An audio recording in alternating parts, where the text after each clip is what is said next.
In computer integrated manufacturing, our next project is going to be the container project. We're going to make a bottom base and a top that fit together. We're going to mill and lay these parts. To begin with, we need to start with a sketch. And if we look at these simple sketches right here, we have a revolve section. So this is just a quarter of or half of this revolve section that we're going to turn around. It's going to be hollow on the inside, it's going to have a shell on the outside, and then it's going to fit inside of a 4" by 1.5, 1.525" rectangle. So 4 inches long and 1.525 big. So what I would recommend starting with is a rectangle that we could revolve around on the XZ plane. So this is just 2 examples I have for a container. Then we're going to work on the bottom container, which is going to have a lip on the outside in order to fit the top piece over the top of the bottom piece. So when we start this, whenever we start this, we need to be in modeling, and we're going to go over to the new design. The first thing I'm always going to do is I'm going to save this, put my name in, and label, and we can go ahead and hit save at that point, or you can put in CIM if you want. And now we have a bottom. The second thing we always need to do is double check our units. We're going to be in inches. Once we do that, we can begin sketching. The first sketch you're going to create is going to be on the XZ plane. I did that really fast. I'm going to back up and delete the sketch down here. And I'm just going to show this to you. I'm going to slow it down. I'm going to go create sketch, and I'm going to go to the XZ plane.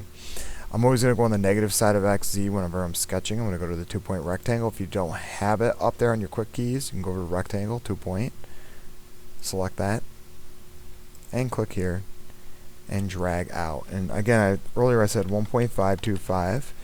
And this here is going to be 4 inches long or tall, however you want to look at it. And our entire sketch is going to need to fit within these parameters here. So all of our detail is going to fit in here. So I'm going to go back over here to the line tool, and I'm going to go up to a point. And I can go ahead, and the first thing I'm going to sketch out is going to be a little lip here. I'm going to go back over to sketch mode, and I'm going to go to dimension. And notice the dimension quick key is the letter D. So I'm going to be selecting D. After this point, I'm going to go click here. I'm going to go 0.5 because I want a 1/2 inch lip. And I want this lip to go down. So I'm going to, again, to click, I'm clicking on 1 line, 2 lines, 3. So it's a 3-step process to dimension. Again, you have to hit the letter D. I'm going to hit Control Z a couple times. So you can see what I did. I went to sketch, dimension, select here, and I want to go 0.5. I'm going to do it again. I'm going to hit dimension tool, or go sketch, dimension, and I'm going to select here again, let go of the click, and just move the mouse out. I'm not holding anything. And I'm going to click a 3rd time. So there's 3 clicks. I'm going to go 1.375 here for that lip. Actually, I'm going to go 1.3. Now I have some of my main dimensions sketched out. These are the most important critical dimensions for you. At that point, as long as everything else fits inside of here, you're in good shape, so you can do whatever type of free-flowing lines you want to do. If you want to come up, you can do something kind of basic and simple, and that's okay. But it just has to be this size. So on my sketch over here, I do not have it going the full 4 inches. And notice I'm a 1/2 inch short, or about. So I'm just going to come over here, and it doesn't need to be exact. I'm going to go to my line tool. I'm going to select right about here, and I'm going to go up to a point right about here. And I also don't want this thing to go all the way up to there, but I can do whatever I want at this point. So now I can go back over to the line tool, and I can go ahead and start to create things. I could also go over here to the arc tool and do some free-flowing stuff. So if I want to, I could push this thing up to there. Maybe I want to have something kind of flowing. You can always hit Control Z if you want to delete something, or edit, undo, or the backspace here. And I'm just going to go back to that arc tool, 3-point or tangent arc. And tangent arcs are nice because they just are real flowing.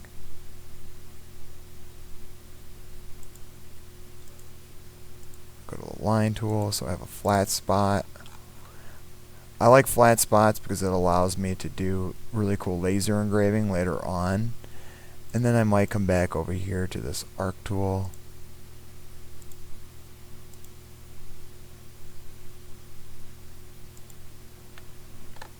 And this is going to be my container. The rest of this stuff is going to be deleted. It's going to be really easy to delete, or we can revolve right in this section alone. One recommendation I would recommend is called the trim tool to delete, or the letter T. Go to the trim tool, I'm going to delete this, and I'm going to go back to the trim tool and delete that and that. And I'm also going to delete this, just so I have just this area here. I could even delete out that if I want. And now I have a flowing style part. Now what I'm going to do is I'm going to go over here to create, go to revolve.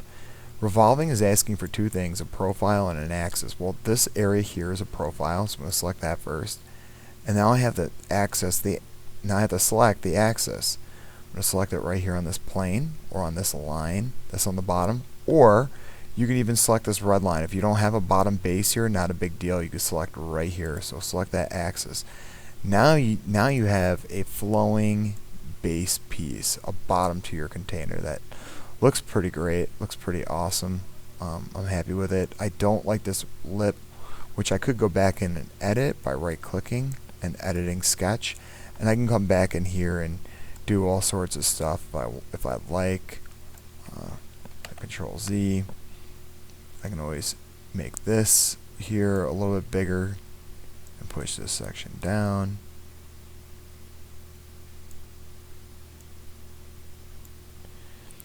And I kind of like this a little bit more. So now I'm going to stop sketch, and now I have something just a little bit more flowing, something that I like a little bit more. So that's the basis of your container. The last thing you're going to do is you're going to shell it out here. And I think the easiest way of shelling it is just to go to modify, shell, select in here, and the size of the thickness of the shell is going to be 0.1. So we have enough material all the way down to mill it out. So we're going to select OK, and we should be in pretty good shape now. So you have a finished model of the bottom, and good luck.